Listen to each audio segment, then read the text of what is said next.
asalaamaaleykum fu waay mën a féete ci àdduna bi di nu seetaan ñu ngi lay dalal ak jàmm ci sa kanamu télévision Futur Média di ziar itam ki nga xam ne mooy borom kër gi nu ngi koy nuyu di ko ñaanal yàlla moom sunu PDG nuyu itam mboolem directeur ci biir kër gi wéye leen nag nuyo bi ci wetu kilifa diine yi ak kilifa aada yi boole ci cofeel gu rëy di leen nemmeeku macha allah di ñaan ci barke Seydina Muhammad sallallahu alayhi wa sallam yàlla defal leen jàmm jooji itam mu wasaare ko ci biir dëkk bi yëpp ñu ngi nuyu itam beral nuyoo sax laay wax ñi nga xam ne ñooy sunu ay xalifa généraux noo ngi leen di nuyu di leen ziyaara di leen balu ak waaye itam di sàkku ci ñoom ñaan gannaaw bu ñu leen ñaanalee yàlla ñu yàgg fi lool te mu ànd ak wér ñu ngi daal di wax nag salaamaaleykum ba tey mbokk yi dugg ci ñi nga xam ne ñoo nekk ci clinique yi hôpitaux yi ak dispensaires yi di leen nemmeeku di leen seet di leen fàttali ne sunu borom mooy dogal waaye macha allah tàllalaat ko loxo rek mu wéral leen te bañ a tëral kenn acteur de la santé itam ñu ngi leen di bàyyi xel bu baax a baax àdduna ni mel ku fi ne ku ne di nga ñam ci yi fii am te yi fii am boo ko muñee rek macha allah yàlla leeral sa yoon ñu ngi ziar ñi nga xam ne caabi def leen a féete gannaaw di leen massalu coono toogaay yooyu di leen ñaanal itam des lendemains meilleurs yàlla mën na ko yàlla na ko def yaa rabbi ci barke Seydina Muhammad sallallahu alayhi wa sallam ñuy fàttaliku bu baax ñu baaxoo woon di ànd ak ñoom tey ñu nekk ci njëggalu sunu borom njëggal googu yàlla na ko yàlla yokk ci barke Seydina Muhammad sallallahu alayhi wa sallam ci la ñuy fàttaliku sunu ay wayjuru bopp suñu ay wasila sunu ay soppe macha allah yal na yàlla yóbbu leen ca aljana yi gën a kawe suñu soppe ba maam Cheikh Tidiane Sy Al Maktoum ak ay soppeem yal na yàlla yokk seen leer macha allah atte leen ci yërmandeem ñu ngi leen di wax bismillah altine jàmm semaine du jàmm itam continuer sunu thème ndax xam ngeen ne thème bi thème bu am solo la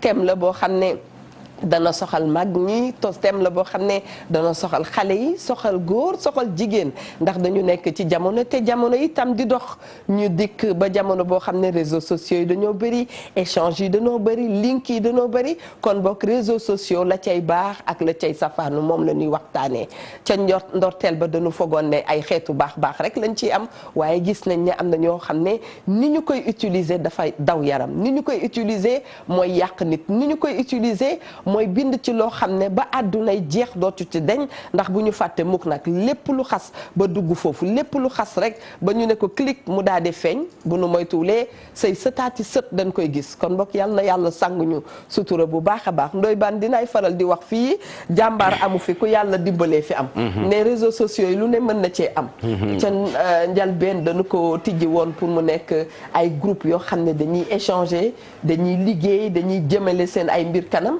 waaye mu mel ne ñeneen daal dañ cee rax leneen li ngay wax yëpp duma la faale ndoy baat maa ngi lay nuyu.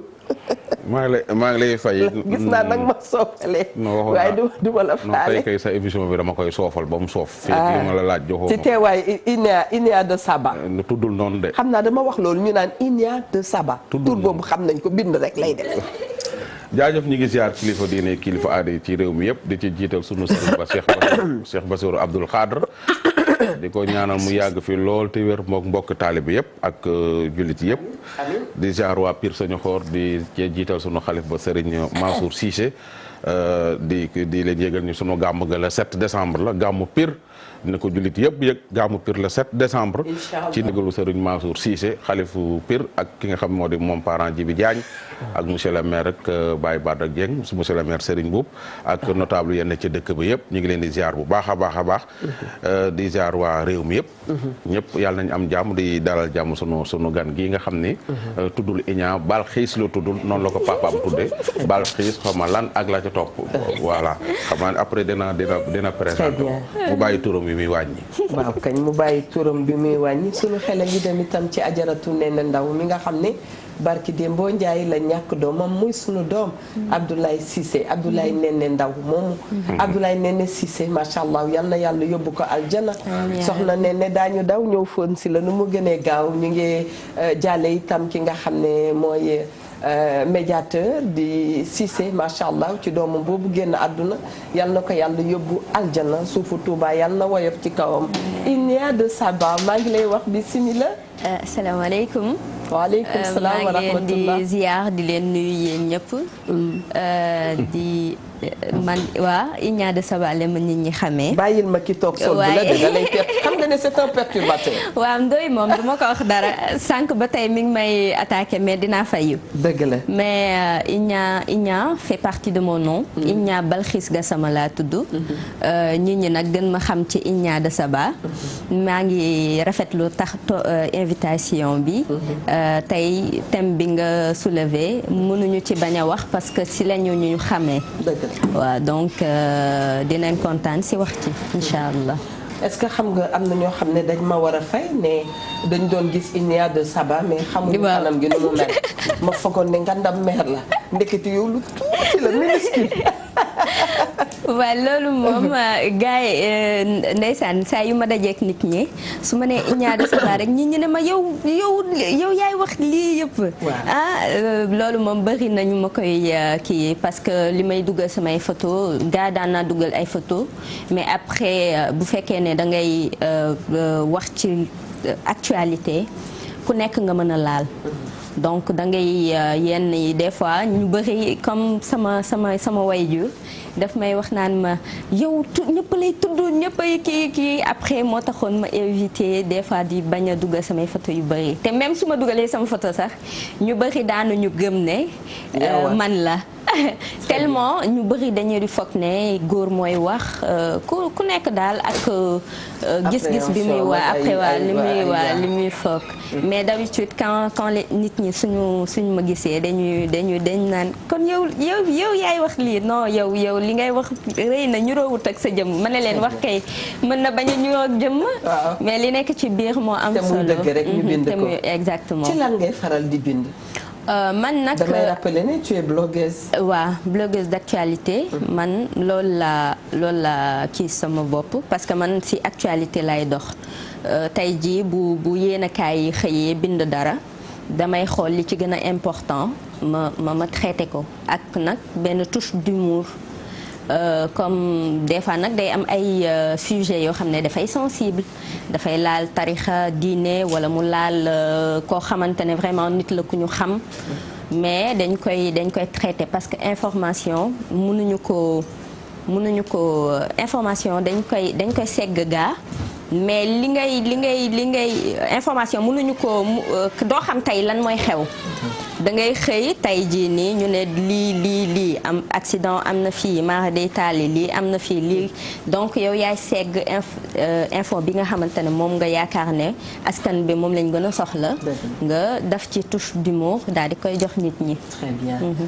ni nga waxee jaar na yoon am na soxna su toog sa wet moom nag suñu collègue la dama koy may mu présenté wu au grand public bu ko defee ñu daal di gën a àggali waxtaan bi soxna si maa ngi lay nuyu. maa ngi lay fay ki toog bu la ne woon noo tudd loo koy wax. Maguette Coulibaly mooy sama ne ko bu la ne woon luy sa liggéey. digital manager du groupe Futur Média. Très bien. Donc li wàll ci information internet réseaux sociaux site internet application mobile donc ci yooyu laay yëngu. Très bien.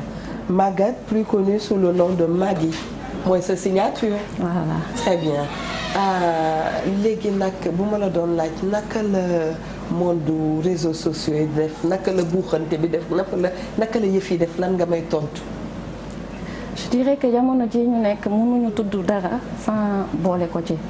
donc am na doole boo xam ne nii mun nañ ne sax jéggi na liñ ko doon doyee. dëgg la ndaxte day dem ba doole mbir su demee ba am yenn doole yi dootoo ko mën a maîtriser.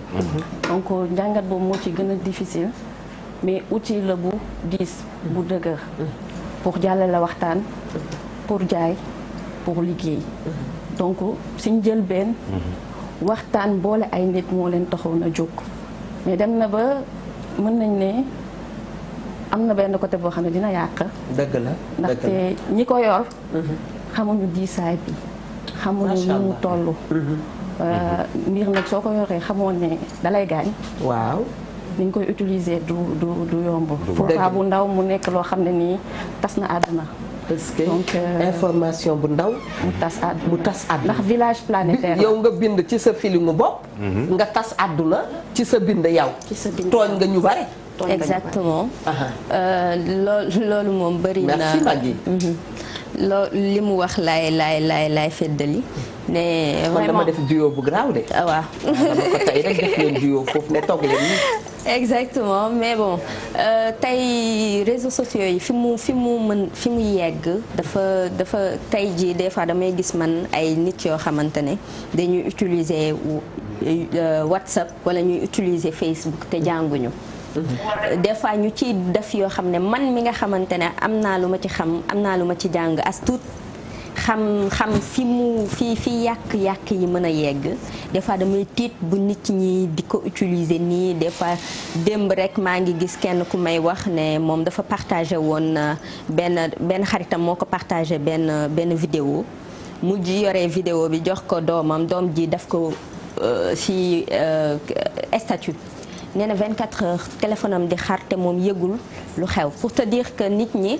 doom ji mooy kon tegal foofu baaraam. léeg-léeg dañuy bëgg sunu doom yi ba wàcc leen ak suñu téléphone ñu dugg ci parce que téléphone adulte la. nga jox ko xale bi mu def ci loo xam ne kenn mënu ko woon xaar loo xam ne kenn mënu ko expliquer.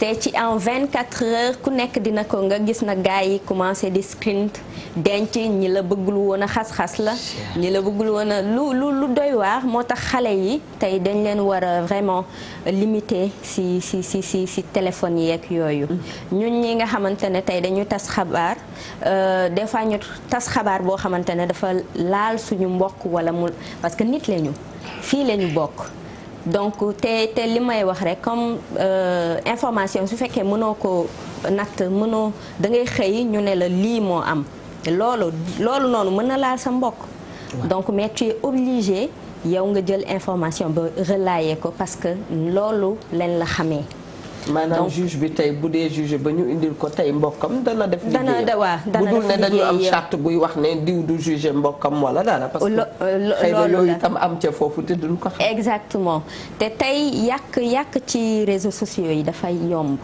tey joxe ñun ñi di joxe information des fois nga juum parce que nit ki si li ngay liggéey si loolu ngay juumee joxe benn information boo xamante ne du dëgg balaa nga koy rectifier fekk na tas na moo tax balaa ngay joxe information nag nga wax ko vérifier bu baax a baax.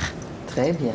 parce que ñun bi ñuy door ci internet nit ci duñu xam xëy na bind bi gënoon na dëgër gënoon na gaawantu gënoon mais avec le temps da ngay xamaat lu bëree bëri parce que di nga ci am ay histoire yu bëri yoo xamante ne yow sax sa jëmu bopp dina tax nga xoolaat sa toogaay bu baax a baax.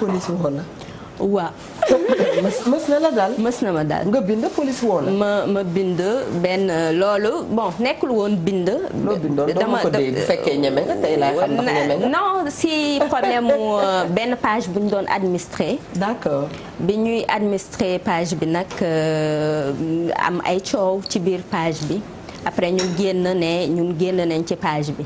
ndax page bi dafa amoon ay affaires yu nekkoon ci suuf affaire yooyu noonu léegi nag ñu jël photo ndaw si nga xam ne dañoo amoon ak moom problème ñu partagé ko.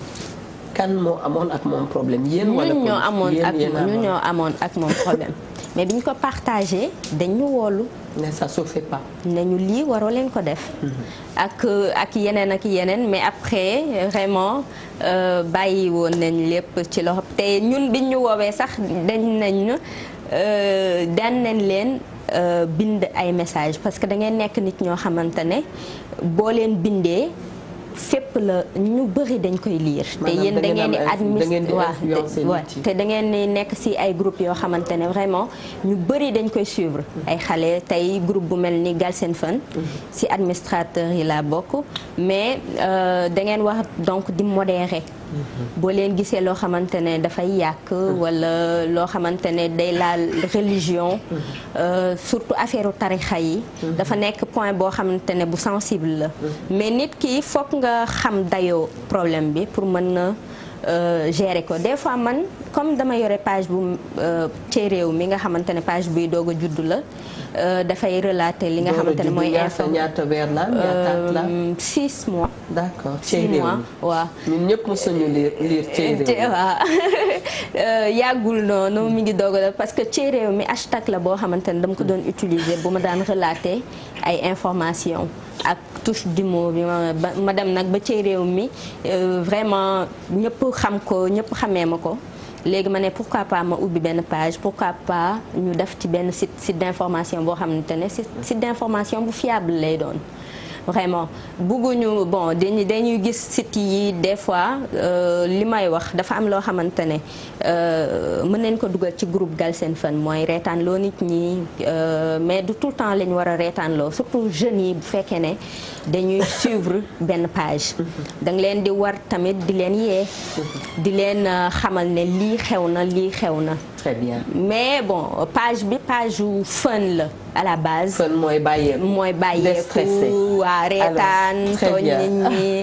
voilà alors Maggy la belle Maggy de GFM am nañu bànneex bu mag di la fi dalal GFM itam boo ma doon wax seen liggéey parce que yéen itam ku mel ni Eva ak keneen lu bare mi ngi koy xamee ci site GFM bi yéen a ñuy jox IGFM je vais dire IGFM yéen a ñuy jox yenn information yi seen ay information seen ay mbir naka ngeen koy defee.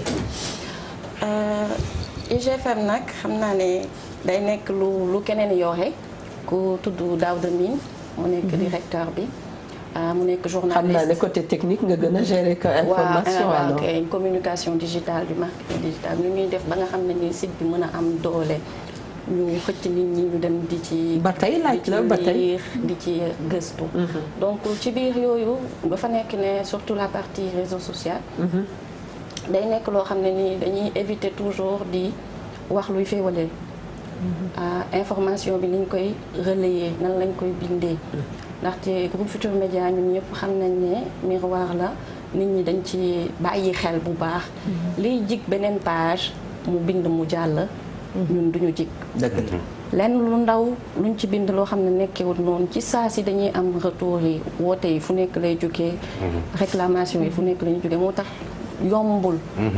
da nga war a gëstu war ci def ndànk doo ci yàkkamti sooy liggéey ci lu mel noonu ndaxte comme je disais quand je commençais dafa am doole fi muy yegg yow sa bopp sa xëy na la doo ko natt donc la nga cay wax dafa war a engager sa responsabilité sa crédibilité mu nekk lu la wóor lu la leer ak la nga xam ne ni gëstu nga ko dajale ko mu nekk information bu weex Ndoye Bane dégg nga tontu Maggy yow itam defoo cey réew mi mais cey Ndoye Bane am na de cey Ndoye Bane ci xam nañ ne yow itam doo jug ci non c'est que réseaux sociaux yi dañ dem ba xamatuñu qui est journaliste qui est animateur qui est comédien qui est présentateur qui est chef religieux qui est kenn xamul réeroo daf ci am ñëppay bind ñëppay journaliste ñëppay tout moo tax réseaux sociaux yi jaxasoo soo xoolee dama koy su faral di wax yeneen site internet yi di ma coow y a 3 sites yoo xam ni loo fa gis dëgg la muy Seneweb Leeral IGFM parce que ñoom ña fa nekk di fa liggéey ay nit yéen yoo xam ne kenn ku ci nekk def nga plus de 20 ans de journalisme ña ko jiite Daouda Mine moo jiite IGFM jaar na fu ne kooku lépp lu ñuy publier ci sitam da koy saytu ba mu leer nañ. Très bien. Journaliste bi gën a nulard dans ce pays mooy journaliste buy wute information ci réseaux sociaux yi. nga ni journaliste bi gën a nulard bi gën a nulard gën a nul gisoo ni ma ko te loolu daf fi bari ah. waaw journalistes yu nul dañ fi bari. ou bien des faux journalistes yu wute ay information yi ci réseaux sociaux yi. man des fois ma gis benn information ci réseaux sociaux yi automatiquement man am naa ay link fu ne fi ma toog laay toog vérifier ko ñaata yoon nga ma yooyu jox xibaar. waaw nga jëlee ko ci réseaux sociaux yi yónnee ma ko ma jox la ci ay xibaar yu leer ni la lii nii la demee c'est pas vrai. des fois ñu gis benn jour benn affaire boo xam ne publier nañ ko depuis ba fi Abdoulaye Wade nekkee. ñu publier waat ko. nit ñi di ci coow fekk man ba ma gisee information bi yàgg na. des fois sax man ñii dañuy jël sama ay émissions yoo xam ne ba ma ko defee booba depuis ay 2006 ñu indiwaat ko daggat ko dugal ko ci réseaux sociaux yi mu mel ni démb laa ko def. d'accord c'est que reportage yi mu doon def ci prostituées ci yenn lesbiennes yeeg des fois da nga gis benn site internet boo xam ne amuñu contenu amuñu luñ publier ñu jël sama benn extrait bu ndaw daggate ko dugal ko. gars yi di ci commentaire weeru lëm di ko coow Ndoye Bane wax ne ni fekk reportage boobu ba ma ko defee mat na 15 ans. Très bien. Donc le journaliste ki nu journaliste tey def loolu kooku il est nul am na ñoo xam ne fi ñu toog leen toog. ci seen biir néeg la ñu toog ni dañuy informer waa Sénégal loolu c'est grave te puis yenn page yi nekk ci Facebook bi ci ban titre ba tey ci titre taskatu xabaar. taskatu xabaar moo tax man la Sénégal dañu dem ba réseaux sociaux yi yàq xamatuñu kii et kii. nit day toog ci biir këram génne benn information publier ko. si yenn site internet yi gis ko reprendre ko. suñu demee ba ci biir gis ni lii ñu publier ba site internet yëpp reprendre ko. nu mu tuddati c'est pas vrai. léegi su fekkee site internet dañu bëgg dañuy war a bàyyi copier coller. dañuy copier fenn ci benn page nit. coller ko comme par exemple ñi seen kii yi ñu yor seen page Facebook yi ñu yor. est-ce que c'est crédible. c'est pas ay xaw ma fën xaw ma naan yooyu lañ fay publier est-ce que c'est crédible. non et puis non xaaral ma ñëw et puis dañ fay publier loo xam ni dañ fay publier loo xam ni tamit est-ce que am na njariñ. Ndoye Bane mu dem France sol lu ñaaw ñu publier ko loolu ban njariñ la am. boobu moom Ndoye Bane mu jóge fii dem Pire ñu publier ko ban njariñ la. Eva Tra mu toog à salon di dawal otoom gaari ji buntu këram ñu publier ko ban njariñ la am. il faut ñoom ñu yor yenn page yi ci Facebook yi ñuy publier lu am njariñ loo xam ne man su ma ci duggee lire ko jàng ca dara mën ca dara. Très bien. comprends nga. et puis dañu bëgg yenn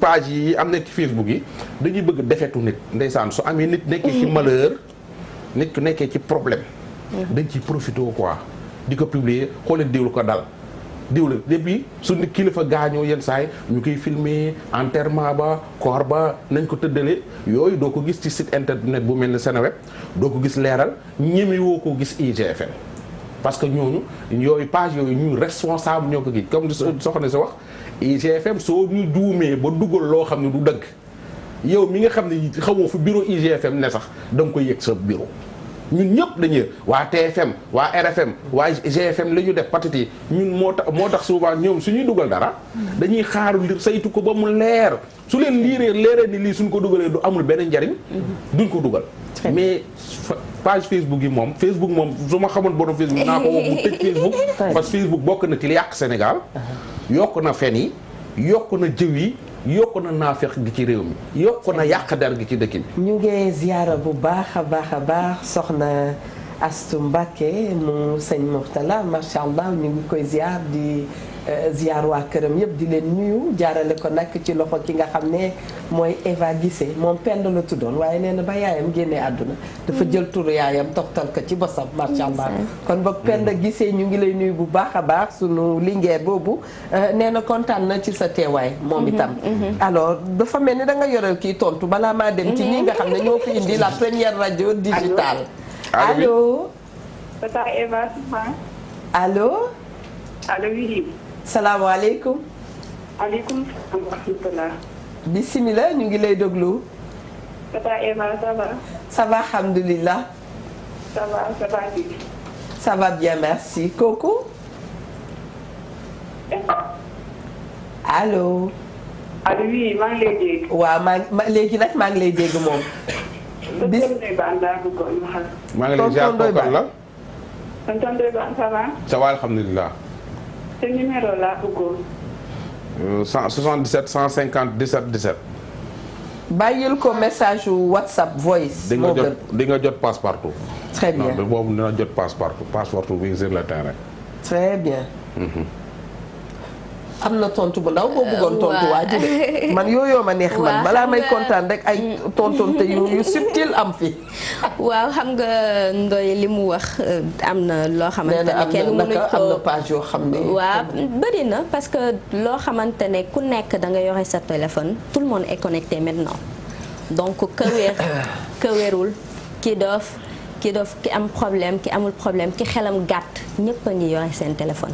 ñëpp a ngi am seen connexion donc ku nekk ak na nga koy utiliser donc yooyu moo tax pour nga canaliser ko mu xaw a metti mu nar a nekk lu metti léegi tey ji page yi bi nga tudd mooy Galsen Fun bi nga xamante ne man ci administrateur waaw ci administrateur yi boobu page la boo xamante ne bu nit ñi stressé xam nga nit ku nekk ak problème am des fois boo fa duggee mënoo ñàkk a ree parce que di nga romb pub boo xamante ne bu nekkul pub bàcc Drizzy dina nekk xujjakan wala mu nekk keneen koo xamante ne ay black lay def ak yooyu bokkul ak man li nga xamante ne moom laa choisir pour def ko mooy relater ay information nag tey dinañ sukkandiku ci site yi nga xamante ne ci fan ngay jëlee sa ay information waaw man dama dem ba nit ñi xàmmee la ci dañ lay woo nit ñi dañ lay jox dara day xewee caaro yi wala mu xewee fenn. nit ñi envoyé la ko. envoyé la vidéo bi. show bi nga saa si exactement. parfait fan yi dama xaw a raar parce que dafa am yu bëri yoo xamante ne dama ko nekk di ko bind di ko xalaat am na loo xam ne war naa ko débuter sax ci semaine bi incha allah. donc ci yooyu laa nekkoon moo tax mais man ñu bëri dañu dem ba xàmmee ma joxe information. ñun information yi ñuy joxe dañu sukkandiku ci site yi nga xamante ne moom nga fi tudd ak site yoo xamante ne am na yeneen site yoo tuddul yoo xamante ne ay sites yu fiable lañu mais tey li ñu mën a wax rek tey benn soble bu yàqu ci biir kii ni mu mën a yàq soble yépp day dem ba ñëpp da ngay foog ne ñëpp a yem parce que fël xoo réeroo dafa bëri te ñu ci bëri duñu dem xool source bi parce que tey information dafa war a gaaw léegi bu fekkee na nag yow da nga nekk xale au début man information bu ma ko jotee rek parce que da ngay dem ba xam ñan nga war a suivre pour jot information yu baax yi au début man noonu laa doon def information bu jotee rek nga gaawantu kii mais léegi avec le temps boo jotee information di nga def 10 minutes boo xamante ne di nga dem vérifier parce que di nga xam fan nga koy vérifier bu nekkee dëgg la nga dugg ko mais tey ji Sénégal wax fi dëgg sax dafa jafe. tey jii dama lay poser benn question tey soo duggee ci Facebook bi. nga gis page Mamadou Ndoye Bane. mu bindal la que ni Eva Tra démissionné na Futurs Médias. ci page Ndoye Bane. nooy def. man liggéeyee naa fi. non dama ne toog danga naan moom dama naan la nooy def. nu may def. waaw damay woo link yi ma am. waaw vérifier. waaw mais ñooñu mën nañ ci bañ a xam dara. non moo tax ma ne la information xam nga man daf may dal. dal na ma xam nga Ndoye Bane ngi toog ak Eva. tey jii Ndoye Bane man mi ngay waxal man ci information lay dox. non man am naa ci ay information yu ma non xam nga tey jii nekk na ci jàmm. xam nga Ndoye Bane su bindee dara ci Eva Tra ñu ngi gis ko ci page Ndoye Bane Facebook danga naan dëgg la. déedéet. parce que danga naan ñoom ñaara ngi toog ñoom ñaara yi liggéey. su ko Ndoye Bane loolu la ñu bëri di def moo tax réeroo bi bëri. mais su fekkee ne tey da nga jël information boobu taxaw nga vérifier. parce que comme ni nga wax tey site IGFM. fan yii rek def na benn juum na te pourtant site bu crédible la. ci la. bi ñu defee waaw. alors bienvenue. bi ñu defee insolite ne juum nañu. non très bien ta Eva man Daouda bi mi wax xam naa ko parce que maa ngi ko xamee fii daf nekkoon na Actu 221. d'accord. te ci li ma doon liggéey ci réseaux sociaux yi moo tax kon ñu jël ma. d'accord. donc su amul woon crédibilité. d'accord. xëy na duñu gis ne war nañu ma indi fii ñëw naa fi def naa fi ay quelques mois mooy ci insolite bi nga xamante ne def nañ ko dem am ki ne sëñ Saliou Gueule Tapée doomu Cheikh Béthio bi ñu jël keneen ku ne moom mooy kooku wax ak moom ba dugal ko alors que kooku du sëñ Saliou woote waat man itam ma lire Observateur ñu bind leeral ba mu leer nañ ne la woon du noonu et que nangam ak nangam est-ce que xam nga mën na la dal non daf ñuy dal daf ñuy dal non loolu sax du IGFM RFM la benn nit bu ñu doon interviewé mu demee noonu waaw doon IGFM waaw c'est ça mais loolu laa mu ne mooy sëñ Saliou Thioune. waaw mu ni moom la wax ay heureusement que waxul lu garaaw waxul lu. waaw Cheikh bi ñu ngi koy nuyu bu baax. mais sur le champ ça c'est automatiquement. waaw gars yi rectifié nañ ko et tout parce que nit ñi fii nii da ngay jum ba pare doo am grandeur ni. rectifié li ne juum nga. voilà moo tax affaire bi ñu bari yëguñu ko sax. parce que ci saase. moment bi mu amee yow man def ba mu naqadi la. bon man wala bare na. non pas bëri na. dëgg la mais des fois nga dugal tey dara. ndeysaan fekk ne famille ba dañ ko doon nëppal wala mës nañu am na benn waaw bëgguñu woon mu jëm kaw nga dugal ko. wala parce que mës naa dugal benn problème bu fi amoon mooy ndaw soosu nga xamante ne. dafa taaloon jëkkëram. vidéo bi si ñi ko njëkkoon a jot si laa bokk. d'accord bi ma dugalee vidéo bi. waaw ma gis ñëpp di ñëw ci page bi di naan du dëgg lii xawma ban restaurant la. lii du dëgg sa ëllëg sa bi ñu xëyee. ñu xam ne loolu lu am la déjà mais jot naa ci ay saaga jot naa ci lu nekk. après information bi pour toppoon ko metti woon na. parce que déjà ndaw si ku bokk ci benn famille boo xamante ne ñëpp xam nañ ko. donc metti woon na pour ma toppaat kii bi information bi mais toppoon naa ko. yu mel noonu daf ñuy dal ci lu bëree bëri parce que information li may wax rek doo xam kan lay dal. donc mën na dal sa famille comme mën na dal koo xam ne xamoo ko. te des fois tamit ñi nga xamante ne ñoo lay suivre. am si membre famille boo xamante ne xëy na da la bëggoon si yow la doon amee information et tout. benn jour nag nga dal ci moom. joxe information boo xamante ne xëy na da ko laal wala bëggul nga wax ci. donc foog nga daal nekk nit koo xamante ne tamit boo gëmee li ngay def da ngay taxaw fu dëgër mooy ne lii passion la dama ko bëgguma ci di joxe information boo xam ne dafa fausse parce que loolu taxuñu jóg.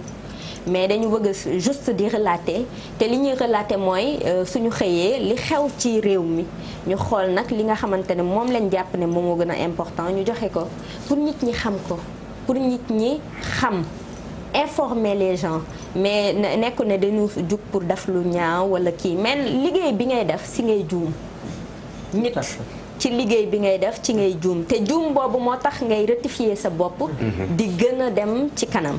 moment bi nga defee noonu balaa ma dem ci mag yi. moment bi nga ne da nga bëgg a joxe ay information yu juste et vrai. gis nga ne ñu toll ak yow itam ñu ngi utiliser.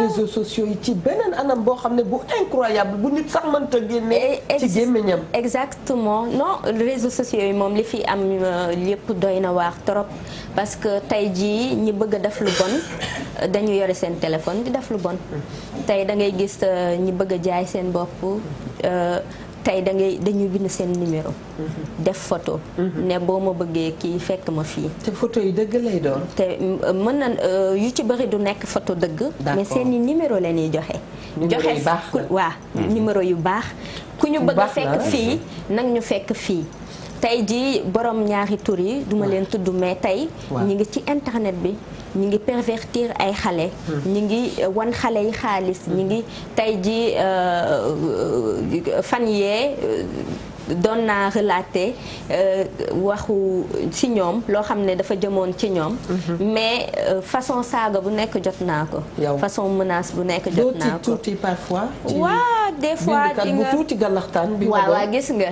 tey ku mel ni Badara Diouk tamit amoon na page wala non des fois dinañ surtout nag suñu xalaatee sax suñu yaay wala ñoo xamante ne ñoom seen jàng soriwul sama yaay man moo ma yar mais jàngam soriwul donc xamul dara ci fi moom danaan man de xam sama yoon nekkul ci Facebook yow daal fu ma dem yow daal la ñuy tudd yow daal Balxiis jaaxal nga ma mais bon léegi outil la boo xamante ne nit mën na ci liggéey bu njëkk ñëpp dañ doon wax waaye yow de moom saa yu tourné gis la nga nekk ci internet bi mais léegi macha allah parce que boo yoree page boo xamante ne ñu koy suivre bëri na dina am ay kilifa yoo xamante ne dina soxla si yenn programme yi pour nga couvrir ko dinañ la tamit soxla ci yu bëri yoo xamante ne vraiment des fois ñu ngi ci gis suñu bopp te ñu ngi am yeneen projet yoo xamante ne gën na dëgër. mooy yàlla taxawal ko incha allah. amiin yaa rabbi. très bien Maggy bu ñu waxee IGFM gis nañ ne yéen itam yéen a teg la première rajo smart laa koy wooyee benn rajo digital naka la rajo bi di doxee parce que il faut tam nga jox nit ñi occasion ci ñu redécouvrir rajo boobu. Taïba balaa may dem ci loolu dama bëgg a tontu tuuti ci li Ndoye Wane wax sànq. ba tey ndaxte dafa wax benn information boo xam ne foog ñu leeral ko dafa ne site yu bari ñiy utee information ci réseaux sociaux yu. nekkuñu site yu baax. waaw. réseaux sociaux moyen de communication la. relewukaayu information la.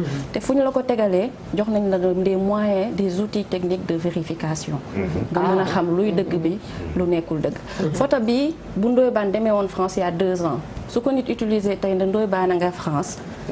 mën ngaa xam ba xam photo bi tey la. wala il y a 2 ans la.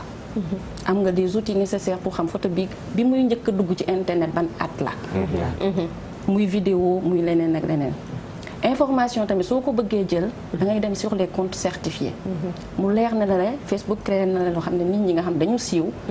des marques yi siiw ñu mën a xam ne lii seen compte la lépp lu fa bind ñoom ñoo ko bind. du keneen moo ko bind. soo ubbee tey Evatra mën nga gis xëy na page yu bari. yu ay Evatra yu bari. yow mi mu nekk sa liggéey.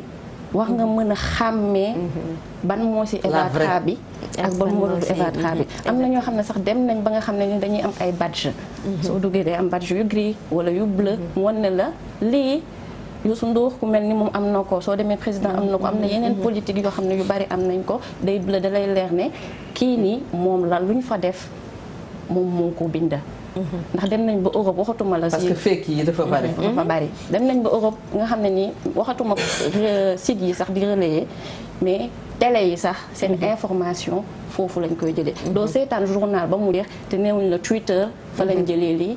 Facebook lañ jëlee la te day nekk ay information yu vérifié. bu ñu waxee Twitter maanaam contenu ci la ñu dugg. contenu moo wax lii moo waaw ba ci président yeeg ministre yeeg yëpp dañ fay jëlee ji information yoo xam ne ñoom au lieu que ñu woo journaliste bi jàkkaarloog yow ne la lii ak lii moo xew dañuy préférer dem ci seen compte bind ko te xam ne àdduna yëpp dinañ gis ne lii lañ wax. donc ni nga koy utiliser toujours moom mooy nekk problème bi. du ko jóg nekk social média. du ko jóg war a communiquer sur les réseaux sociaux du ko jóg ñu war la mën a jox ay page nga daal di koy téye war na mën a am jumtukaay technique yoo xam ne ni da nga koy war a toogaale pour mën a xàmmee lii dëgg li ak li dul dëgg. donc sur ce loolu laa bëggoon mottali ci li ñu doon wax sànq. King FM nag biñ koy juddal. dañ ko la rajo smart de. dañ ko loolu laa ko tuddee man. dañ ko tuddee rajo digital. c'est-à-dire que liñ ci bëggoon mooy nit ki fépp fu mu nekk ci àdduna jumtukaay bi mu war a mën a yore muy device nga yore ordinateur nga yore sa tablette nga yore sa téléphone wax nga ñu mën a déglu te rax ci duñu seetaan ndaxte rajo dafay dem ba nga xam ne nii jamono ji ñu nekk télé la. nit ki mën na dégg ka muy wax ki muy animateur am wala journaliste ba cay wax mais mën na jël kanam teg ko ci kaw loolu noonu donc mu nekk loo xam ne nii mi ngi wër àdduna ñëpp a ngi tendre vers ça ci xeetu liggéey bu nekk nag fi mu ne nii si jamono ji du ci rajo kese donc Futurs Médias ñu am vision bu mel noonu toujours di innover toujours di bëgg a jëm ci kanam fi nit ñi tegagul seen tànk ñoom ñu ciy bëgg a tem mu jur lii di King FM donc King FM nag am na sitam mi ngi ci application et mi ngi ci réseaux sociaux yi loo ci bëgg a seetaan fépp fu mënti dem ci canaux yooyu noonu di nga ci mën a jot. tey bu ma neexee rek dama koy télécharger sama téléphone. da ngay télécharger GFM Evo application bi lépp lu xew ci Futurs Médias da nga koy mën di seetaan muy télé bi. très bien muy King FM muy yeneen support yëpp da nga koy mën a am ci bi foofu chez toi connexion ngay am et puis voilà. li ci jublu mooy nit ñi ñu bëgg ñu bañ leen cantonné ñuy toog seen kër wala ñu taal seen rajo pour mën a jot su ñun ànd ak seen i déplacement seen dem liggéey seen fépp fu ñu mën a nekk si àdduna ñun ñu gunge leen ci bëgg boobu noonu ñu bëgg donc loolu moo jug tu ñuy yaatal mbir yi nekkatul toog ci télé bi rek wala téye sa rajo lépp lu nit mën a war rek war na mën a jot ci ñoom ñi mu bëgg ñun suñu produit suñu support. dégg naa nag seen ay nelaw doyul de yenn xeetu liggéey boo koy liggéey sa nelaw du doy. am na ku toogee nii tam du nelaw. yombul yombul nelaw yi doyul. ay anti-cerne bay bëgg a dee. alors Balkhiss loo ko ci tontu. en tant que femme yaa ngi daw ci pour ut ay info. yaa ngi bëgg a bichonné wu yaa ngi bëgg a toppatoo sa bopp. naka ngeen ciy génnee. non loolu lu doy waax la man moom dama am nelaw bu ndaw li may wax naan sama sant yàlla noonu laa ma sommel donc dama nekk nit koo xamante ne soo bëggee nag di informer nit ñi wax dëgg yàlla nelaw bu bëri moom doo ko mën. dëgg la waaw mais nag vraiment ñu ngi. excusez-moi. vraiment ñu ngi si sant yàlla ñu ngi si génn bu baax parce que liñ naan il faut que nga nit ki xam nan lay gérer temps am. c'est vrai. waaw parce que comme ndeysaan Tafa daka doon wax Tafa Jong mi nekk fii da doon wax ne temps nit moom ba fexeel noo gérer sa temps rek parce que mën nga ñëw mën nga ñëw 8 heures te doo joxe lu bari. nga ñëw 14 heures fekk ne yow tey heure boobu nga mën a joxe. donc nit ki da nga war a mën a xam naka ngay gérer sa temps. ba nga xamante ne li nga bëgg a joxe heure bi nga koy joxe di nga ko xam bu baax. loolu dina la dimbali ci lu bari si nga mën a toppatoo parce que des fois man damay nekk kër ga nekk ci waañ bi. te du ma tee ma yore sama téléphone des fois nag sama yaay daal di may saaga yoo xamante ne léegi ma teg téléphone bi daal di tii mais du la tere yaa ngi liggéey parce que tey jii peut-être Sénégal sax xamaguma fi gaa am na ay blogueuses yu xarañ am na ay influenceurs yoo xamante ne influenceuses yoo xam ne nit ñi ngi bay seen waar bu baax a baax ak comme activiste yeeg yëpp wàll boo dugg daal dina si am ñoo xamante ne mais tey jii réew bu mel ni Nigéria dañ fay gis ay nit yoo xamante ne ay millionnaires lañu te lan moo leen koy jox toog seen kër di liggéey seen kaw lan la ñuy toog di liggéey di am na ñoo xam ne ay blogueuses d'actualité lañu tey li may def nii la ñuy def mais ay millionnaires lañ ci. parce que dem nañu ba nit ci naka lañ keroog bi ñu invité Petit Badji mi ngi tooñ benn collègue am ne kooku millionnaire la xam naa suba dina fi ñëw. waaw d'accord naka lañ ciy nekkee millionnaire parce que dégg naa seen nombre vues yi sax man tey bu ma dugaloon sama photo ñaata vues lay atteindre pour ma am ci as tuut. tey jii intéressé na ma de. tey dinaa waaw parce que tey compte Instagram am na ñoo xamante ne tey Snapchat moo tax ñu siiw tey mën naa tudd ku mel ni ñaaxarañ tey quoi qu'on puisse dire. nit la koo xamante ne. gis nga soxna si. non gis nga leen la bëgg xam soxna si. yii mooy yàq dëkk bi gis nga xoolal soxna si. dëgg dañ koy wax. waaw gis nga état bi su jugul ci réseaux sociaux yi Sénégal. non su dëkk bi di tàkki ci loolu lay jóge. non loolu ci dëkk bi lay tàkki dof bu jógee ñëw ubbi page Facebook fii ubbi ay kii. mais yow Ndoye Bane tey lan moo tax nga siiw yow. man liggéey yow déglu ma non Ndoye Bane tey yaa ngi laaj bu baax nag yow tey jii bi ngay def li ngay def jamono ba nga koy def. am na ñu bëri ñu ci àndutoon. parce que da nga doon wax li nga xamante ne yàlla sax li muy def am na ñu ci àndul. waaw moo tax unanimité mënoo ko am. mais tey jii nii boo gisee ne nit ki mi ngi si téléphone am à partir de son téléphone mi ngi liggéey ba nit ñi di ko suivre. xam nga àddina moo dox. demee noo xamante ne léegi am na loo xamante ne mënatuñ ko bañ. mooy gis nga évolution bi am ci wàllu internet ak réseaux sociaux yi. dafa jéggi dayoo. moo tax réew mi mel moo tax Sénégal mel ni mu mel. parce que kaay moo xala li mooy li ma wax sànq tax na li wax tax na kenn xamatul kan mooy kan. am na ku nekk mi ngi yore outil bi ak ku nekk ak la tax mu koy utiliser. mais tey jii nii am na ñoo xamante ne li xew am Nigéria. xam nga li tax mu joxe réseaux sociaux yi tax ma siiw nii.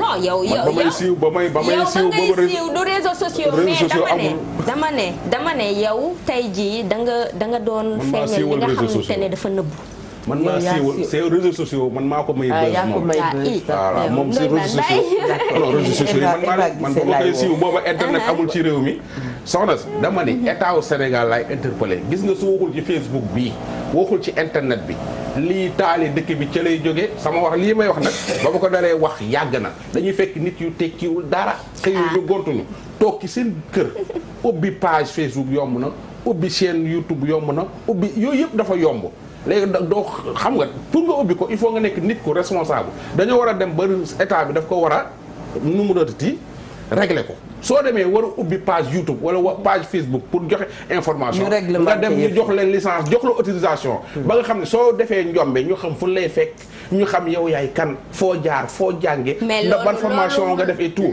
waaye tey ji nit ku nekk foo jógee loolu lu am la ba instant bi ni tey ji nii man mi tey su ma bindoon loo xamante ne fa ma nekk lañ may fekk loolu leer na tey jii man mën naa nekk États-Unis ubbi sama page waa xaaral rek ubbi sama page Facebook ak sama page YouTube te di wax sëriñ si lu ma neex di wax kilifa yi dëkk bi lu ma neex toog États-Unis léegi dañoo bëgg a def ni képp koo xam ni état bi autorisé wu la soo nekkee États-Unis soo ubbee page boobu page ba waa États-Unis koy gis. mais Ndoye Bane loolu mënut a nekk ndax du état bi ñoo créé Facebook du benn du Amérique du Sénégal Facebook entreprise privée la. dafa am ñu ko moom bien vrai que utilisation bi dafa publique. mais nit ay nit ñoo booloo. créé lu mel ni outil boobu noonu muy Facebook gaa ko waxtaan moo ko taxoon jóg bu njëkk ba mais léegi liggéey lañ ci gën a nekk di def donc état bi je vois pas que dina ci mën a tere kuy dem di ubbi ci page am wala compte am gis nga responsabilité bi ma war a mën a am su ma toogee ak sama xarit di waxtaan ma xam lan laay war a wax fan laa war a yam lan laa ci war a wax leer na ma ak leeru ma sooy nekk ci réseaux sociaux bi tamit noonu la war a nekkee yow say valeurs yi nga am nga toogaale ko ci sa koñ ci sa biir kër ci sa bërëbu liggéeyukaay outil boobu tamit soo koy utiliser loolu la ci war a def nit ki nga xam ne yow soo nekkee sa biir nit bëggoo ñu fekkee la ci anam boobu noonu soo nekkee ci internet bi tamit bul wanewu ci anam boobu noonu xëy na sa biir nit ñaari nit la fay fekk ñett dem nettali ko nit ñi mën nañ ko gëm mën nañ ko bañ a gëm mais sa photo su ne dagg ci réseaux sociaux yi mën a toog koo téye te lu ci xas a dugg man fi may waxee mooy toog ci réseaux sociaux yi nekk ci yow di la wax yu bon yoo xam ne di la sosal wala ñu bindal loo xam ne côté yooyu lay wax mooy valeur yi man su ma fekkee ne am naa valeur yi nga xam ne du ma toog ci Ndoye Bane di ko yàq en privé du ma toog en public di ko yàq exactement donc du réseaux sociaux mooy li xewoon ci suuf moom la réseaux sociaux yi fësal ci kaw du lu fi mës a jóge ñun la jikko yi la valeur yi la yarin yi la donc léegi dafay vulgariser monde la daf koy gën a yaatal su ko defee ñu ne réseaux sociaux bee yàq mais man ni nga koy utiliser ak ni ma koy utiliser sub ba déwén duñ ne dañoo yàq keneen ak keneen waxi nopp mais ku jóg pour yàq wala wax lu bon wala yàqal nit nekk sa intention c'est parce que noonu la mel yow noonu nga mel yow sa valeur la loolu ci réseaux sociaux bi mais nag li muy yàq moo ëpp li muy defar mais loolu moom am na bëgg a wax nit ku nekk bu ñu la dénkee sax liggéey lii sa jukko rek ngay defee liggéey exactement kese moo siy feeñ yàpp naa ne exactement parce que loolu dafa tey jii boo duggee ci réseaux sociaux yi di nga gis ne ku nekk ak sa marque ku nekk ak ni ngay bindee ku nekk ak sa touche personnelle parce que sa bopp ngay wane. très bien tegal foofu la gis nañu aussi ci réseaux sociaux yi ba tey kuréel yoo xam ne ay kuréelu jigéen la léeg-léeg ñu dugal ci benn histoire boo xam ne soo xamulee àdduna di nga wax ne histoire bi moom c'est pas possible mënul am lu invraisemblable la jamono yi nga xam ne yooyu yëpp mi ngi am naka ngeen ko gisee lu jaadu la lu jaaduwul la wala lu ñu war a gën a def la waaw bëri na kuréel yi nga xamante ne ay jigéen ñoo koy yore yoo xamante ne vraiment ay page la yu nit yi di suivre bu baax mais des fois comme ni ñuy wax rek léegi moom àddina bi dafa doy waar ba nga xamante ne léegi des fois nga lire ay anneaux yoo xamante ne mooy comme nit ki ñëw bind histoire am en anonymat mais soo ko liree da nga naan lii yàgg nga ne est-ce que naxuñu waa est-ce que des fois mais nag anneaux yooyu lu existé la tey jii ñun ñu nekk ci ñun am na administré parce que man comme man dama sot dama page yu bëri dama ciy bëgg administrer démb rek maa ngi ci waxtaan ak sama benn xarit boo xamante ne xam nañ ci jàppante sax puisque tey thème yi nga xamante ne dañ koy soulever mooy dépigmentation dama ci parce que fan yi dañu génnee ne 72%. yaa ngi mel ni da nga liir ki ma ne Eva. yéen a ngi thème boobu ba tey li tax du ngeen wax ci dépigmentation. il faut ma seet ko waaw. léegi nag. soxna si dégg nañu sa wax. dinañ ko traité. incha allah 72% wu population sénégalaise bi jigéen ñi dañuy xeesal même am na yenn góor yu ñu xam ne dañu xeesal mais vraiment mu nekk loo xamante ne comme yow da ngay tas xabaar. man damay bëgg di nekk ci groupe yu bari administrer groupe yu bari parce que nit ki loo fekkeewul walla loo xamul. loo gëstuwul mënoo ca xam dara. dëgg la donc foog nga nekk ci pour mën ci xam dara pour ëllëg nga mën ci wax. donc loolu thème la boo xamante ne vraiment dinaa la bàyyi nga mën ko. waat incha allah. groupe bu jigéen yooyu ñuy wax ci Facebook yi ñoom buñ yaakaar ni jigéen ñi rek xam nga ñoo fa nekk de. góor ñaar fa yéen a ngi leen di yónni. yéen a ngi fa. jigéen ñi infiltré nañ leen bu yàgg. man awma Facebook. waaw Mamadou Ndoye Bane yi ngeen a gis ci Facebook bu yëpp benn du ci man. man awma Facebook. voilà mooy sama boy bi passe partout moom mi ngi ci biir groupement yooyu ngeen biir jigéen groupement yooyu ñun xam nañ naka lañ koy defee naka la ñuy pirater Facebook xam nañ ko naka la ñuy duggee ci groupe yi nga xam dañ ko sécuriser xam nañ ko yooyu yëpp xam nañ ko bu leen yaakaar ni yéen jigéen ñi rek yéen a fa nekk ya fay xew ak ku mel ni man tey damay wax xam nañ am na gis nga ñun côté bu baax bi sax la ñuy gën a taxaw doonte am na côté am na jigéen yoo xam ne aujourd'hui Facebook wala réseaux sociaux yi defar nañu seen àdduna parce que dañu nekkoon dans le désarroi nekk ak seen ay mbokk nekk tey ak sa doom baay nekk ak sa bàjjen wala sa yaay rus nga wax yow li ngay dund dans ta chair nga ni kit xaaral ma cliquer gaaw bind yónnee ko en anneau ñu fajal ma sama soxla kon loolu am na lu mu résoudre mais ci biir loolu léeg-léeg ñu gis ci nag clashante sànni jaxeer di wujju c'est que foofu laa bëgg a ñëw doo yéen it c'est que dama bëgg sax màggee ñëw ci parce que moom jigéen la te xam ne seen statut WhatsApp yi mi ngi tas ay famille yu bari statut WhatsApp waaw man damay waaj mi ngi tas ay famille yu bari da ngay gis benn famille ay doomu baay ay doomu ndey ay njëkke gaar waalante nga gis benn famille yow sa papa yor na xaalis yow yor nga xaalis et tout sa beneen famille bi ci des yoruñu nga gis foofu ngay gaar waale ñi nga xam ne sa mbokk yoo xam ni ndeysaan seen loxo jotu seen ginnaaw la ngeen lekk nga stati ko la ngeen solo ngeen stati ko seen ngénte la seen mariage ba màggal gi gàmmu gi di gaar waalante yoo xam ni sa waay mi ngi yëngal kër yi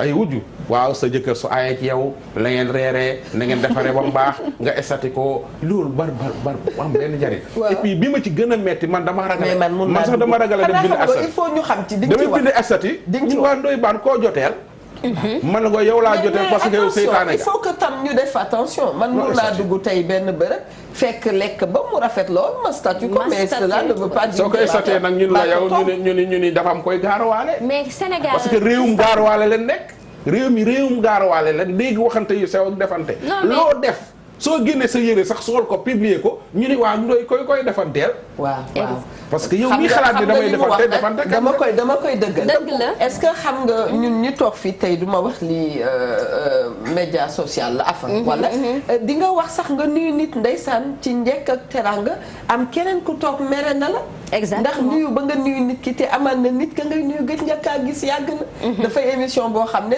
c'est fun mën nga ci xalaat dara léegi wax ko je fais un clin d'œil à diw mais nga gis koo xam ne bàyyi na la àdduna ak alaaxira ndax ca atum nangam yaa nuyu woon diw dañuy mer bindal ci sa statut RFM la radio de toute l'actualité ñu ne ngay gaarwaale yenn mais ñun tey jii nii man sama genre gi nga xam ne damaa weex donc ba nga xamante ne mooy loolu mais tey da ngay dugal benn mbir dañu naan la waa yow fii nga far fee nga far. waaw yow alors que affaire far lu ma naqadi la nag. fee nga far. donte naan ragal naka lañ koy wax. yàlla sax dafa far yonent bi far nit mënut a bañ a far. tey mais baan ñu far aussi far bu positif quand même. bul bëgg dara rek parce que mais nga ànd ci ak vraiment lu objectif. quand même xam nga dinaa wax si lu récent. yow rek laay déglu man loolu laay bëgg a dégg. Aïda bi fi soxna Aïda bu Cheikh Béthio. fan yi parce que man yooyu rek laa doon relater. dëgg la. mais bi ma koy relater da ngay jékki-jékki gis ñi nga xam ne ñoo far ak moom. ñëw di la saaga commencement bi. parce que boo joxee information bi mais nga jékki-jékki. joxe bi naan ne al Muntaxa sëñ Muntaxa jéggal na ko. Cheikh Muntaxa léegi nga dugal ko. te mu nekk dëgg mais nit ñi dañuy bind ci suuf naan la du dëgg parce que arrangé wu leen. c'est que Sénégal moo nekk dëkk boo xamante ne daal yow nit ki gëmal li nga gëm rek nga xam ne li passion la nga bëgg ko nag mais pour boo nekkee ci yoonu dëgg walla yoon boo xamante ne vraiment yow tey jii lii ngay def ni gëm nga ko da ngay wéet doo bëri ñoo àndal tey nga ñii ne waaw joxe nga information yow fii nga bokk suba nga joxe information boo xamante ne arrangé wu leen moom mi ngi fee kon de yéen a raw kakataar ndax saa bu ngeen xëyee daa ngeen joxe information dinañ joxe information mais soxna Aïda ak waa kër Cheikh Béthio moom réseaux sociaux yi leen gën a jaxase ay réseaux sociaux yi moom seytaane yi fa leen yokk noonu ñoo leen gën a jaxase d'accord y a problème ma nga fa mais ñi gën a yokk problème yi réseaux sociaux yi la te problème bu am ci réew mi yàlla na jàmm dellu si problème bu am ci réew mi soo gisee mu gudd rek réseaux sociaux yi ñoo ko yokk parce que amuñu contenu ñu ci bari amuñu contenu amuñu lu ñu wax dañuy ba léegi nag dañuy fekk benn wax boo xam ne ci ñaari fan la war a dem réseaux sociaux yi ñooy fexe ba wax boobu doon 6 mois ñoom la parce que ci ñoom dañoo bëgg weccet ci wax jooju dañu amee weccet fekk wax jooju ñuy lijjanti seen koñ ba la ëppee wala seen biir kër la ëppee ba c'est compliqué c'est que mbir gi nga am réew soo ci nekkee di joxe xibaar wala ngay liggéey fexeel lu dëkk ba amee jàmm ndax jàmm si la lépp xaj voilà mais toujours ngay gën di xam ba affaire di gën di xam ba c'est pas bien tey ji man am naa fan yi benn poste bu ma defoon parce que man moom waaw poste boo xamante ne ci tarixa yi la man daal maa jékki-jékki rek sëñ Babacar Sy ma dugal benn waxtaan boo xamante ne daf ko bindoon radiyallahu taala anhu ma gis ne lu rafet la lu ñëpp war a mën a jàngee ma dugal ko Galsen Fun mais dañu mujj supprimer poste bi parce que da ngay gis te loolu moom wax dëgg yàlla lu ñu war a def très attention surtout affaire u diine yeeg tarixa yi puisque ñun tey nga dugal ma sàmm mais da ngay gis yenn commentaires yoo xamante ne yow si sa jëm bopp boo bëggee supprimer poste bi sax yow da ngay lox am na ku bugg a xam nee na est-ce que comme Galsen Fun la est-ce que concept bi ànd na ndax du loolu parce que nee ngeen que da ngeen di def ay clin d'œil ay potin ay kii amaan na rek xëy na place yi Mame Babacar Sy macha allah xëy na du woon foofu exactement ne léegi ñun itam ñu mel ni Eva ay taalibe yu xaw a matadi dañuy sëñ Babacar yàlla yàlla yokk leeram ba dugal ko foo contexte boo ko warta dugal et loolu ça froisse un peu tey jii Galsen Fun mooy li ma wax c'est pour le fun mais tey jii nii reetaan fu ñëpp di dajaloo war nañ fa mën a jàngee lu baax tout à fait war nañ fa mën a waxee ne diw tey def na lu baax wala ñu jàng ci ñun suñu jàngu ci mag ñu baax ñi Cheikh Ahmadou Bamba Baye Niass sëñ Babacar Sy si kan lañ war a jàng looloo tax réew mi réer gën a c'est vrai que fun c'est pour le fun mais des fois nga gis kenn ku dugal dara lu baax ci benn tarixa mais dañ koy approuver mais da ngay dem ba benn moment mu nekk instant bi moom les gens sont tendus da ngay dugal loo xamante ne sax lu reetaan lu rek nga ci kii nit ki gis ci boppam ñëw bind ci loo xamante ne di xoolaat la parce que aujourd'hui da ngay dem ci làmb ji gis koo xam ne dafa jël yére Cheikhul Khadim ñaw ko fekk ak yeneen daal man nee naa boo bëggee sa wasila sopp ko lool léeg-léeg wax turam sax mu jëm kaw dana la jafe waaw dinay dégg ñuy wax maam Diarra Bousso maam Fawad Wele mais ci cofeel rek war na la yóbbu sax parfois ci noppi ci sama gis-gis daal macha allah yal na yàlla defal nu jàmm le dernier mot. bon maa ngi lay sant ci invitation. man sama bal xiis nga. waaw di la gërëm bu baax te di kontaan ci émission bi ci Ndoye Bane ak soxna si ma ko bokkal. di nuyu nag sama yaay mi nga xamante ne bi sama papa génnee àddina mu ma yar. ba tey jii ni ma toll di def nag foog ma def yëfu mbër. am ñu ma gërëm. ñoo xamante ne vraiment ci internet bi la ñu nekk. gërëm leen. waaye des fois ñu juum. ñu jël seen téléphone woo ñu. ne ñu soxna si li nga bind ni tey lii ku si mel ni Talla Diack. waa kooku moom vraiment waa. vraiment moom daal mooy yaayu xale yi. mi ngi ñuy suivre bu baax a baax te ku ci juum tamit dina jël téléphone am ne la ñu tax nga def lii ak lii di ñu wàññi. ah Talla Diack bu jigéen la Diack waaw. ah tu parles de la Diack la Linguère waaw. Awa oui. mais kooku xale lu vent vaut la. exactement mais dafa grave de. dafa grave Awa Diack d'accord nga ne dafa grave. non dafa grave ak xeetu musóoram sama yaay jooju. très bien ak mention spéciale à Diarra Diop tamit.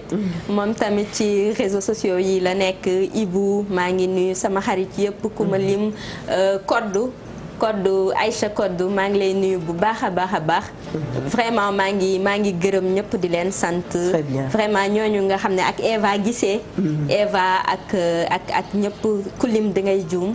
mais maa ngi nuyu ñëpp ak sama benn xarit boo xam ne nag moom mooy sama jumeau maa ngi nuyu jabaram Zeynab moom dina xam boppam.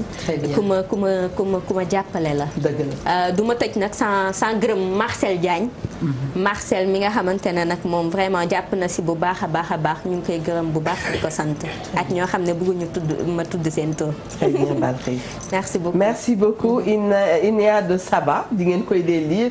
moom mi toog fii ñu ngi koy ñaanal yàlla dolli ko ay at yu bare yu barkeel. Maggie la belle. lan ngay tàggatoo.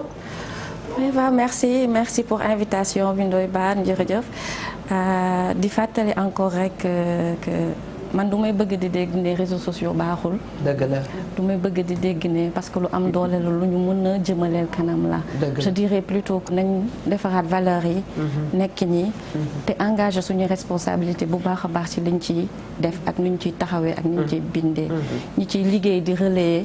nañ ko doon defee bu njëkk ba ci papier bi mooy dem jëli ji information bi gëstu ko véracité bi et cetera nañ koy continuer di defee noonu ci kaw kii buñ jàpp ne rek dafa gaaw ba loo jot nii rek filmer rek daal di dugal noonu xoolal ci ginnaaw ba yenn retombé la mën a am lan la mën a gaañ lan la mën a defar donc di ko def su ko weesoo di nuyu sama waa kër di nuyu sama yaay sama papa di leen sant di leen gërëm di leen nuyu yéen ñii ak ñëpp ñu ma bokkal bërëbu liggéeyukaay bi di ñaan jàmm ak yokkute si biir Groupe Futurs Médias.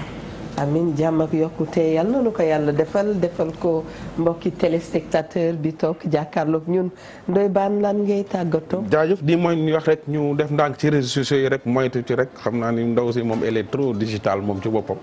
moom mag yi moo tax xam nga mu leen di def ñoom ñaar yaa ngi ci mag yi de damay wax lépp ci kaw man. mais réseaux sociaux yi baax na. mais nañuy góorgóorlu di def lu baax. dëgg la wax na ko nee na bu déggee ñu naan baaxul day feebar. ndaw si conseil bi ma leen di jox lu jëm ci wàllum tarixa mu jëm ci wàllum diine na ngeen di def attention nit ki lu mu maîtriser wul bum na ci def attention parce que réew yu bare rajo média leen taal ku wedd na laaj Rwanda ku wedd na laaj Sénégal Mauritanie fii yu ci bari ci yooyu la jóge te ginnaaw affaire rajo ak yooyu dañ ko kii affaire baa ngi ci internet bi nen nit def très attention te ñu jéem a xam kii ku ci nekk yam ci sa métier. dëgg la journaliste yi yam ci seen métier journaliste ñi bëgg a nekk ay journaliste ñu dem jàngi ko. bu baax ndax y a plus de 10 000 journalistes. mais 4 ñoo ci vrai journaliste ñi ci des yëpp c'est des faux journalistes jànguñu xamuñu dara bay joxe information loolu mooy li nga xam mooy dëgg bi sama mbubb mu rafet mii nag. sama rakk bu jigéen a ko ñaw mi ngi tudd Mati Baan ubbi salon. tudde ko yaa Astou Couture te jëpp la sama rakk bu jigéen boobu ñoo bokk ndey ak baay. temps yi moom moo dàq ñëw ci réew mi nag moom moo yaa mën Bamana yaa mën ñi ñëw ci réew mi yëpp yow Mati Baan yaa leen dàq ñëw ay ñoom Eva Tra yi ñu moom Collé Sow Ardo ñoom ñëpp doo seen morom waaw yaa Astou Couture waaw ñoom Jumbo Caane Jaañ Nabou Amadou Mati Baan daaneel na leen Nadoura ñoom ñëpp yaa Astou Couture du seen morom Chalaar mënu la matee ko jàngal ñoom ñëpp matee leen jàngal très bien lan la waaye ndaw sax très bien mais bon maa ngi gërëm tamit Sidi Talla maa ngi lay gërëm bu baax yow xam nga man xam kon nga. ba Sidi Talla Inia de Saba nee na mi ngi lay gërëm Eva Tra aussi mi ngi remercier Eva Couture. pour wax ko merci beaucoup pour la belle robe. jërëjëf Eva ma nga nekk ci 77 632 19 87 77 632 19 87 Ndeye Ami coiffure nag kooku xaritu Eva Tra la yaayu Fatoumata ma nga nekk ci 77 648 56 ñuy ñaan yàlla mu may ñu dégg ak topp ñuy ñaan yàlla itam mu xiir ñu ci def lu baax ne li ñuy waxtaanee fii comme ni ko Magui waxee nee na moom bu déggee ne ci réseaux sociaux yi dafa am lu ci bon yàlla xam na ne dafay malheureuse booba dafa fekk rek am ñu wàcc yoon ndax li nga xam ne liggéey a tax ñu indi ko ngal dañ la ci liggéeyloo groupement famille waxtaan moo taxoon mu jóg ngal bu ñu dépassé loolu nañ ci yem rek ci li nga xam ne moom la ñu santaane waaye nag ñi mel ni Eva itam dañuy doxal dëkk léeg-léeg njaayeen yi léeg-léeg ñu indi loo xam ne kenn sopp ko yal na nu yàlla jubal macha allah nu ngi leen di jox dig daje dem suba bu sobee yàlla ak itam yeneen i invité Mia Ndour ñu ngi lay remercier yow ak sa équipe yëpp macha allah ni ma koy waxee góor baax na jigéen baax na jërë ngeen jëf yéen mbokki téléspectateurs yi ñuy wax alhamdulilahi rabil alamin allahumma salli ala sayyidina muhammad wa salim jërë ngeen jëf